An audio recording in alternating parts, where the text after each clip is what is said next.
Suraxanıda Zərifə xanım Əliyevanın xatirəsi anıldı.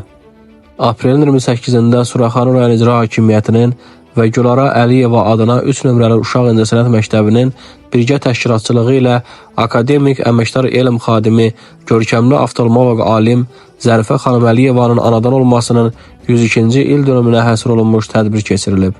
Tədbirdə rayon icra hakimiyyətinin başçısı Adil Əliyev, Yeni Azərbaycan Partiyası Suraxanı rayon təşkilatının sədri Vüqar Seyidov, rayon icra hakimiyyəti başçısının müavinləri və şöbə müdirləri, rayonun səhiyyə müəssisələrinin rəhbərləri, həkimlər, rayon ağsaqqallar şurasının və rayon icra hakimiyyəti yanında ictimai şuranın üzvləri iştirak ediblər.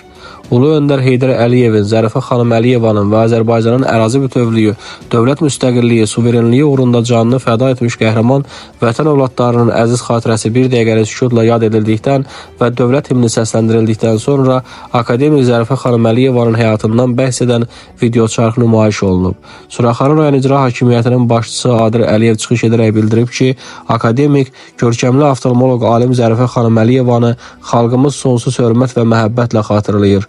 O qeyd edib ki, görkəmli oftalmoloq alim Zərifə xanım Əliyevanın seçdiyi sənət də, mənalı ömür yolundakı yorulmaz fəaliyyəti də insanlara nur bəxş etmək üçün səbəb olub. Oftalmologiya üzrə milli kadrların hazırlanmasında böyük rol oynayan, elmin bu sahəsinin inkişafına dəyərli töhfələr verən Zərifə xanım Əliyevanın həyat fəlsəfəsi çoxcəhətli və zəngindir. Həmçinin Yeni Azərbaycan Partiyası Suraxanı rayon təşkilatının sədri Vüqar Seyidov bildirib ki, akademik Zərifə xanım Əliyeva milli oftalmologiyamızın banilərindəndir. Mayası vətənpərvərliklə, halallıqla yoğrulan Zərifə xanım Əliyeva xalq üçün, vətən üçün əlindən gələni əsirgəməyərək öz mənalı ömrünü ulu öndərə və övladlarına həsr edib. Zərifə xanımın fitri istedada malik bir alim kimi yaşadığı ömrü, keçdiyi həyat yolu hər bir Azərbaycan vətəndaşı, hər bir alim və həkim üçün həyat və mənəviyyat dərsi, kamillik və müdriklik məktəbidir.